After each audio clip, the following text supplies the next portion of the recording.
Churchill was a man with many talents. He was an artist, a butterfly enthusiast, and he had an unpublished manuscript about aliens. Clearly, he was a man with an insatiable thirst for knowledge. Maybe he could have loaded up his computer and logged onto Skillshare, an online learning community with more than 19,000 classes in design, business, technology, and more. Perhaps he was considering a side career in fashion, but didn't know where to start. On Skillshare, he would find courses in fashion design and garment construction. Or if he wanted to learn app design, improve his photography, or just how to make a really good quesadilla, he would have found courses for all of these and more on Skillshare. Skillshare gives you access to high-quality classes taught by genuine experts working in their field. I work heavily with animation, and I was genuinely blown away by the number of really useful courses available to me, like this class full of tips and tricks for creating vector art, or this one for creating character walk cycles. For an annual subscription, Skillshare is under $10 a month. And if you'd like to try it out first, then I've got a deal just for oversimplified viewers. The first 1,000 people to use this link, which can be found in the description, will get their first 2 months of Skillshare for just 99 cents. Be sure to try it out using the link in the description and learn something new today. Now, without further ado. It's 1902. A young man by the name of Benito Mussolini moves from Italy to Switzerland to avoid military service. He gets big into socialism, working for trade unions, writing for socialist newspapers, advocating a violent overthrow of European monarchies, the whole shebang. This gets him in a bit of trouble with the Swiss police, so he gets arrested, sent back to Italy, set free, returns to Switzerland, is arrested again, goes back to Italy again, completes his military service after previously avoiding it, and then after a brief stint as an elementary school teacher, he finally returns to work as an avid socialist. His speeches and journalistic abilities made him famous among Italian socialists. He was anti-war, so when Italy colonized Libya in 1910, he rioted and got arrested. Then World War I came along, and once again he protested Italy's involvement. But then he thought, wait a minute, this war could bring about the social climate needed to overthrow European monarchies and bring about the socialist revolution everywhere. And suddenly he was pro-war. But his fellow socialists didn't like his new pro-war stance, so they kicked him out of the party. So then he said, you know what? I'm done with socialism. We need something new, not based on class divisions tearing us apart, but based on unity through nationality. We'll conquer the Mediterranean and reunite all Italian peoples just like the days of the Roman Empire. I'll call it fascismo, and it will guide the Italian nation to greatness. That's all well and good, Mr. Mussolini, but what kind of haircut am I giving you? Let's go with bold.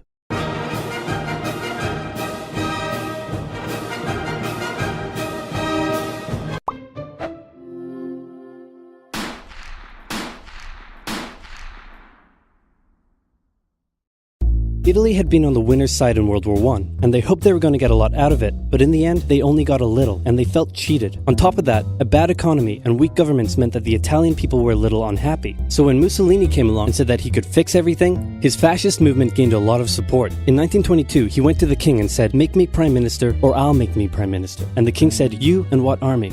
This army. Fair enough. Then he went about establishing a dictatorship with himself at its center. Europe had its first fascist dictator. Next up, Germany. Germany had been on the loser's side, and they got absolutely wrecked by the Treaty of Versailles. They lost territory, had to demilitarize the Rhineland, had to reduce their army to just 100,000 men, couldn't have an air force, had to pay the Allies a huge amount of money that it didn't have, and a new rule was established that every Englishman withheld the right to walk into the center of Berlin, pick out any German they wanted, and spank the hell out of them. I made that last one up, but it helps you understand how all this felt to Germans. On top of that, a bad economy and weak governments meant that when a small angry man with a silly mustache came along and said that he could fix everything, the German people loved it. Hitler had been a soldier during World War I, and he was crazy patriotic, and nobody was madder than him about Germany's humiliation. He helped start a new political party, and in 1923 attempted a march on Munich with his boys. And then he got arrested. But his popularity grew, and in 1933, the president made him chancellor. He believed he was Germany's great destined savior, and he went full megalomaniac, establishing a dictatorship with himself at its center. Europe had fascist dictator number 2. Hitler and Mussolini had a lot of the same ideas, but more importantly, they had the same enemies, and they started to get along. Anyone else want to be friends? Franco? No? You good? I do.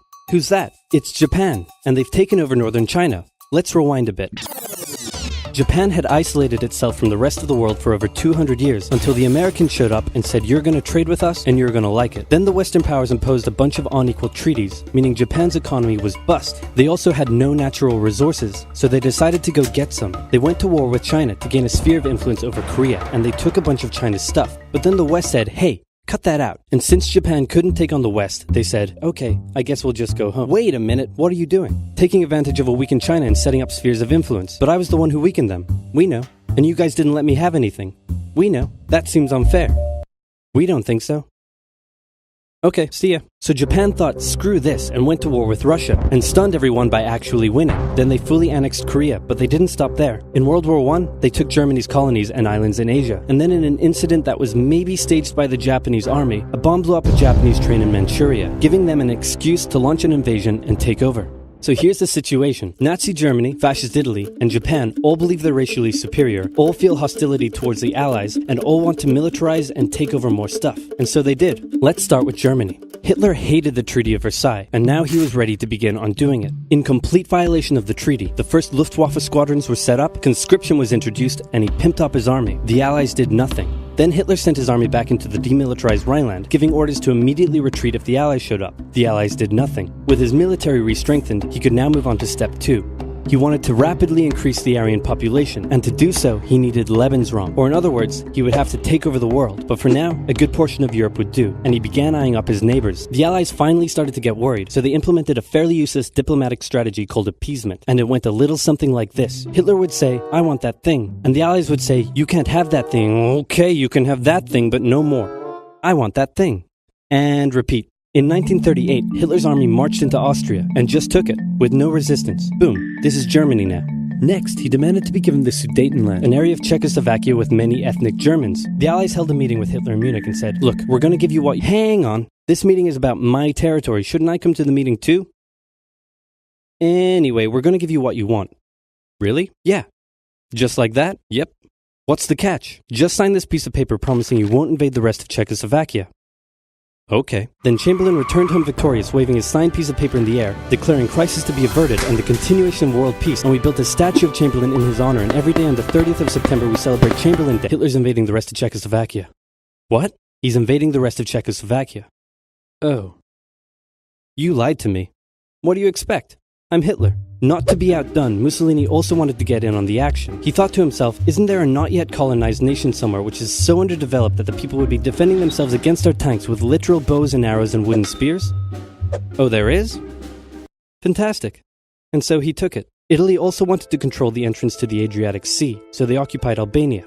Then, in another incident which was maybe staged by the Japanese, gunfire was exchanged by Japanese and Chinese troops at the Marco Polo Bridge, and the Japanese launched yet another invasion against China. They swept through Beijing and Shanghai, and then advanced through the Yangtze Valley to China's then capital, Nanking. It was here that saw the worst of Japan's shocking atrocities committed against the Chinese people. Back in Europe, Germany and Italy made their relationship status official by signing the Pact of Steel. Then, Hitler turned his eyes towards Poland and the hated Polish corridor, splitting Germany in two. At this point, the Allies really had to put their foot down, and they warned him that an invasion of Poland would mean war. Hitler had planned to continue his advance eastward, but he didn't want to end up fighting a war on two fronts. So for now, he made an alliance with Stalin, saying, how about we both invade Poland and split it between the two of us, and I definitely won't not refrain from not betraying you sometime in the future. Sounds good. This new alliance stunned the West.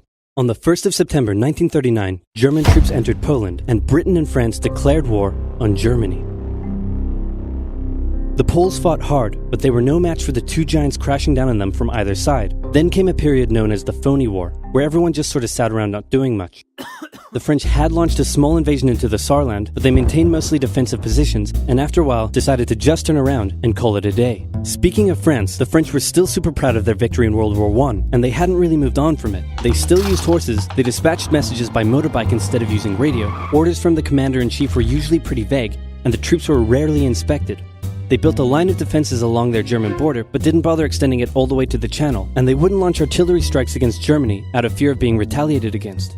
In a war, they didn't want to attack the enemy. And at first the UK wasn't much better. Chamberlain still naively hoped that the war could be ended diplomatically. Instead of bombing raids, the RAF dropped propaganda leaflets over German cities, which one air marshal said likely did nothing but provide the continent with toilet paper for the duration of the war. They also only sent 200,000 men to France, while the French had mobilized millions. Both Britain and France wanted to avoid a repeat of the First World War, and so they wanted to keep the war as far from home as possible.